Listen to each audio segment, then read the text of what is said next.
Réaction du cardinal Barbarin après les attentats en Égypte. Nicolas Dupont-Aignan en meeting à la Cité internationale samedi. Enfin rencontre avec une artiste lyonnaise adepte du street art. Le choc après l'attentat qui a fait 44 morts et une centaine de blessés hier en Égypte. 2 églises coptes étaient visées. Daesh a revendiqué les explosions des kamikazes. Aujourd'hui à Lyon, le cardinal Barbarin a réagi. Cet acharnement à quelque chose de révoltant. Je leur dirais que je les admire pour continuer à garder leur foi, leur espérance, leur fidélité, pour n'avoir aucun esprit de vengeance et de violence, alors qu'ils subissent de telles violences depuis toujours. Je sais bien que les chrétiens, nous avons l'habitude de la persécution depuis l'origine, et c'est pas demain que ça va cesser. Bon, on en a encore une fois la preuve. Des attentats qui interviennent alors que le pape François est attendu en Égypte à la fin du mois. Son voyage est maintenu. Donc je suis très content de la réaction du pape. Lui, bon, il risque rien parce qu'il va être hyper protégé. Et quand il y va, il leur montre sa compassion, sa souffrance, son amitié. Et donc d'une certaine manière, ils ont besoin de son voyage, qui, en plus d'être un voyage d'amitié, sera un voyage de consolation.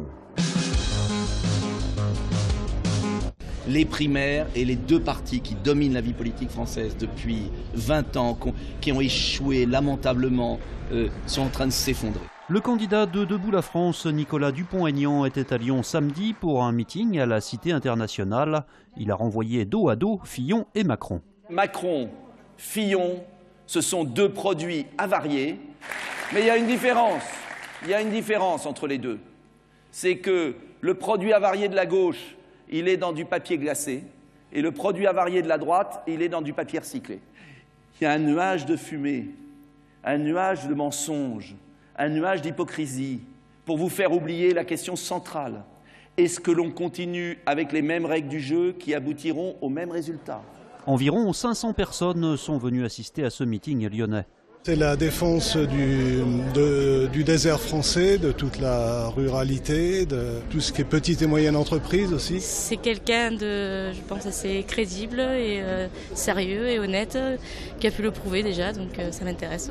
Il n'est pas aussi extrême que Marine Le Pen, mais il veut quand même faire affirmer la France au sein de l'Union européenne. J'ai commencé déjà la politique à l'âge de 14 ans, avec l'UJP, l'Union des Jeunes pour le Progrès, avec le général de Gaulle, et qui aujourd'hui, chez Dupont-Aignan, je retrouve ce que j'ai perdu malheureusement avec le général. Nicolas Dupont-Aignan est crédité de 4 à 5% des voix, selon les sondages. Monaco, décidément trop fort hier soir. L'Asvel n'aura jamais vraiment réussi à rivaliser face au leader de Pro A. Résultat, les Villeurbanais ont perdu 92 à 88. 8e du championnat, les hommes de J.D. Jackson devront pourtant vite se ressaisir pour espérer se qualifier pour les play-offs.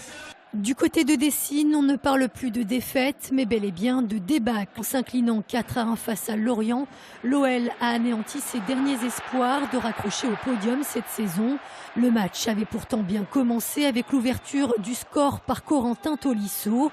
Ensuite, les Lyonnais se sont effondrés et ont encaissé pas moins de 4 buts d'une équipe lorientaise pourtant en lutte pour le maintien. De quoi inquiéter avant le quart de finale aller de Ligue Europa contre le Beşiktaş jeudi prochain. On avait l'occasion de continuer notre belle série et voilà, c'est un coup d'arrêt en championnat. Maintenant, il faut se remobiliser pour jeudi. C'est une autre compétition. Il y a de grandes choses à faire dans cette compétition. Et voilà, même si on a perdu ce soir, il faudra se remotiver et avoir plein d'envie jeudi. L'envie, voilà en tout cas une qualité dont ne manquent pas les joueurs du Loup. En battant Castres 16 à 17 samedi soir, les Lyonnais ont assuré leur place en top 14 l'année prochaine. Une victoire qui plus est un peu particulière puisque c'est la première décrochée à l'extérieur cette saison. Mais les hommes de Pierre Mignoni n'auront pas le temps de savourer cette victoire puisqu'ils se préparent déjà à la réception du leader La Rochelle le week-end prochain. C'est juste des sourires, des clins d'œil. Voilà, tout est un peu gris, un peu triste. Je trouve que c'est sympa de sourire et surtout de ne pas être sérieux. Elle se dit être atteinte d'hypercréativité et scrute les moindres recoins de notre quotidien urbain pour y apposer quelques touches de couleur. Cal, artiste peintre lyonnaise, est sorti de son atelier il y a près de 6 mois pour prendre la rue comme support. Cet été, j'étais à l'île de Ré, il y avait des maisons avec des traits noirs et ça m'a fait penser au petit bonhomme La Linea, le petit personnage italien. Et du coup, j'ai fait des stickers que j'ai collés partout dans le village et c'était très marrant. Du coup, en rentrant à Lyon, je sais pas, j'ai eu envie de m'amuser dans la ville et puis de décorer. Aussitôt réalisées, ces décorations urbaines sont vite exposées sur les réseaux sociaux où Cal est déjà suivi par plus de 3000 personnes.